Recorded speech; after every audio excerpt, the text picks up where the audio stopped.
You and I, church, have been given the gift of the Holy Spirit, the capacity to see what God sees, His eternal view, His heavenly perspective on people's lives for this reason, that we too, in being filled with His Spirit, would find within us a love of people that casts out the fear of calling them by a name that makes no earthly sense given what their life looks like. There are Sauls of Tarsus walking the streets of Derry today, waiting for an Ananias to speak things to them no earthly-minded Christian could ever speak. There are homes as alien to everything Christians believe as that of Cornelius' household to the early church,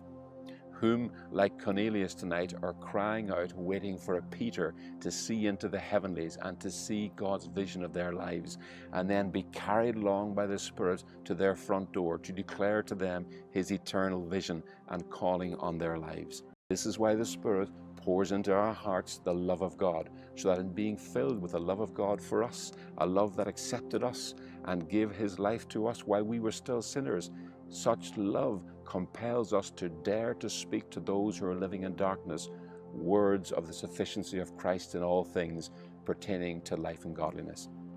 Such words are like light from heaven, for it is by such words that men see God's heavenly perspective on their lives. This is what the gospel is: light from heaven for men to see by, to see the darkness they've been living in, and to see that it flees before the light of God's presence. This is the power of God's bespoke gift to you of His Spirit. The presence of His Spirit in your life is like a light in the darkness of this world, and for that light to shine more and more, all He asks is that we let His Spirit lift our vision out of this earthly realm of darkness, of separation, and up into the heavenly realm of our union with Christ, who is our life. It is as we live with our mindset, our thinking born from above, that, as Paul told the Philippians, the church shines in each dark generation as stars in the sky.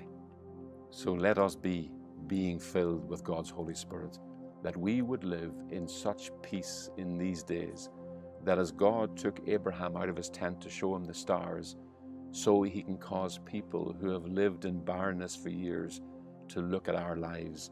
and start to believe that God has a heavenly name, a heavenly call on their lives too.